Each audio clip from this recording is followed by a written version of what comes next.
Hi friends, ನಾನು ಇವತ್ತು ಲಾಲ್ಬಾಗಿಗೆ ಬಂದಿದ್ದೆ. ಸೊ ಏನಪ್ಪ ತಿನ್ಲಿ ಅಂತ ಯೋಚನೆ ಮಾಡ್ತಾ ಇದ್ದೆ. ಅವಾಗ ನನಗೆ ಕಾಣಿಸಿದ್ದೆ ಇದೆ ನಮ್ಮ ಟ್ರೂ ಮಿಲೆಟ್ಸ್ ಕೆಫೆ. ನೋಡಿ, ಟ್ರೂ ಮಿಲೆಟ್ಸ್ ಅಂತ ಒಂದು ಹೊಸದಾಗಿ ಕೆಫೆನ ಬಿಡ್ತಾ ಇದ್ದಾರೆ.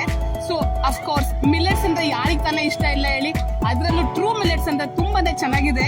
ನೋಡಿ, ನಾನಿವಾಗ ತಿಂತಾ ಇರೋದು ಒಂದು ಮುರ್ಕು. ಸೊ ಇದು ಮೈದಾದಲ್ಲ ಅಥವಾ ಅಕ್ಕಿ ಹಿಟ್ಟಿಂದಲ್ಲ, ಇದು ಮಿಲೆಟ್ಸ್ ಇಂದೆ. ನೋಡಿದ್ರಲ್ಲ ಎಷ್ಟು ಚೆನ್ನಾಗಿದೆ ಅಂತ, ಕ್ರಿಸ್ಪಿ ಆಗಿದೆ ಮತ್ತೆ ಫ್ರೆಶ್ ಆಗಿದೆ. ಅಷ್ಟೆಲ್ಲ ಸ್ನೇಹಿತರೆ, ನಾನು ಇವತ್ತು ಬಿಸಿಬೇಳೆ ಬಾತ್ ತಿಂತಾ ಇದ್ದೀನಿ. ಯಾವ್ದ್ರದ್ದು ಅನ್ಕೊಂಡಿದ್ದೀರಾ? ಅಫ್ಕೋರ್ಸ್ ಮಿಲೆಟ್ಸ್ ಇಂದು, ಅದು ಟ್ರೂ ಮಿಲೆಟ್ಸ್ ಬ್ರ್ಯಾಂಡ್ ಇಂದು.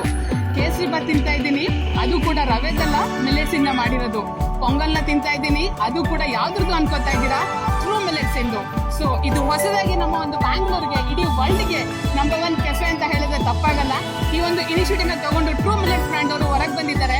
ತುಂಬಾನೇ ಚೆನ್ನಾಗಿದೆ. ನೀವು ಕೂಡ ಇದನ್ನ ಟೇಸ್ಟ್ ಮಾಡಿ. ಅವ್ರದ್ದು ಹಲವಾರು ಹೆಲ್ತ್ ಡ್ರಿಂಕ್ಸ್ ಇದೆ, ಎಲ್ಲ ಕೆಮಿಕಲ್ ಫ್ರೀ ಆಗಿದೆ, ready to eat, ready to cook ಈ ತರ ಇದೆ. ಸೊ ಯಾಕೆ ತಡ ಮಾಡ್ತೀರಾ? ಅವ್ರ ವೆಬ್ಸೈಟ್ಗೆ ಹೋಗಿ ದಯವಿಟ್ಟು ಇದನ್ನ ಟೇಸ್ಟ್ ಮಾಡಿ ಸ್ನೇಹಿತರೆ, ತುಂಬಾನೇ ಚೆನ್ನಾಗಿದೆ.